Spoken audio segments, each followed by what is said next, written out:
had all the other costumes out, I do a little bit on her. So she's a quad suit. This sits on me like a backpack. So my waist is right here. My head looks out underneath this part. There's a screen. And this is strapped down. So I'm walking on all fours on my arms with stilts. Her head, so she's a PVC pipe, foam, cardboard, strapping backpack with a little bit of foam for padding. She's currently broken, and it actually works out okay because you can see how she's built a little bit. Her head is cardboard. So there's a PVC pipe coming up from the neck, and then there's two more, with the idea is that one acts like an atlas and one acts like an axis, which are the two top vertebrae attaching to their skull. So I get this movement, and I also get side-to-side movement. She has puppetry wires inside her head so that I could do this, as well as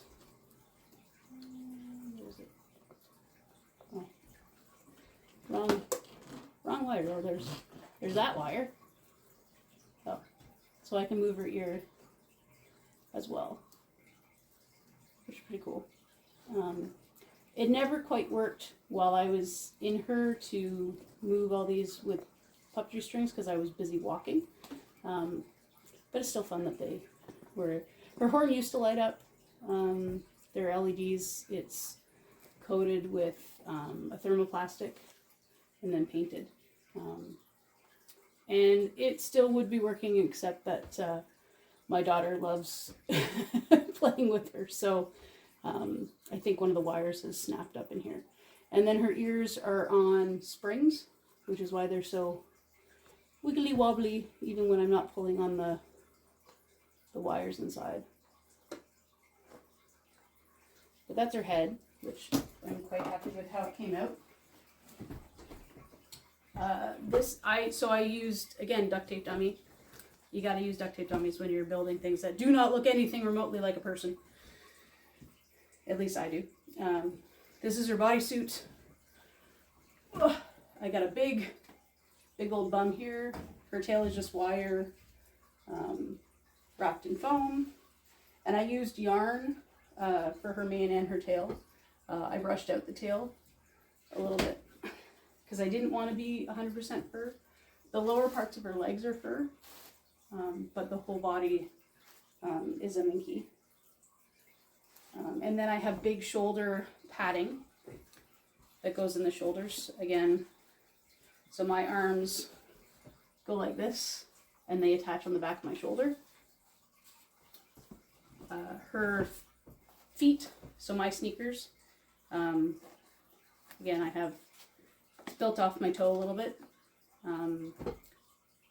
These are just fabric, and I believe I painted it with gesso and acrylic. They've cracked, but I haven't redone them much. So then I would just walk on my tiptoes a little bit. That way, especially because you're walking in a quad suit, it's got to be comfortable. Sneakers. I put sneakers in all my costumes. Because back when you had to make boot covers for fancy boots, I made the mistake of making boot covers with fancy dress shoes, which were really not comfortable to walk in. So ever since then, I use sneakers and everything. Life is too short.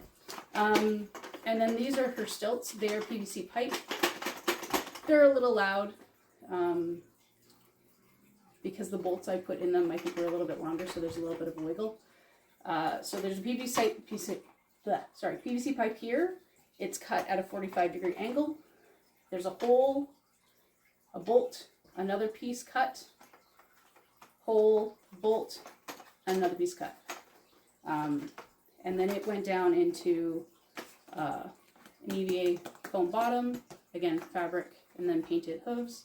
This piece is just to help make it more similar shaped to the back feet, just to make it look like there was that much fluff behind.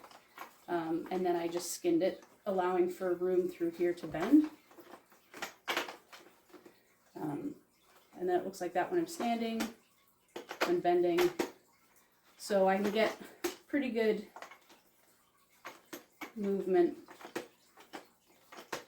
with a double joint. And then inside there is a PVC pipe that's drilled across and reinforced that I can grab onto. Is it PVC pipe? Yeah, it's PVC pipe. Sorry. And then again, I just coated it with some fabric to make it a little bit more comfortable. And then I have Velcro here to attach it to the sleeve in the arm. Again, that way if I overheat, I can just rip that Velcro off and get my arms right away, get access to my wrists. That's the fastest spot you can get to cool yourself off. If you overheat in one of these costumes, you can put an ice pack on that, and away you go. Hopefully to suit up a little bit later. But that's her. She's pretty basic for a quad suit. I do have chest padding that I put on her as well. I just don't have it here because I don't know where it is. But she has, so actually this is kind of a fun thing. So if you have a lot of different foam pieces that you're gluing together and you're getting really bumpy and you want something nice and smooth, coating it with cotton batting that you would put inside a quilt can help smooth out any of the lines. Because yes, fur is very forgiving. It will smooth out everything. Oh, it's ripped there. That's why it's like that. Fur is a lot more forgiving, whereas when you're working with Minky, it'll show up all of those foam shapes as well. So putting a little bit of cotton batting over top of it will help smooth out your shape and stretch it out a little bit. So that's what I did for her bum in there. Not that you can see it super well, but it's coated in cotton batting. That way it smooths the shape down, because her leg pieces were made with all sorts of pieces and bits and foam that I carved together or left over. So it's very splotchy. But doing that, and it's most fabric runs pretty smoothly along this, so that's handy too. So you don't feel restricted in your thing. The tail is actually just attached to the foam bum here because my butt ends here. This is all booty of the foam for the unicorn because I have to build out my haunches like a horse, or unicorn in this case. And then the tail has a little bit of wire that I can give it a little bit of a shape to so that it doesn't drag on the ground. It's supposed to be a little bit different, but I started this costume and finished it several years later. So there were lots of things that I would have done differently. But it's always neat to go back and look at your mistakes. Yeah, like there's cardboard structure here to hold the tail onto so it's nice and solid, and attach the haunches to. And then again, I put a pair of pants inside so that I can pull it out and wash the white fur, white entire costume, because it loves to get dirty. But yeah, that is Amalthea with quad suit stilts.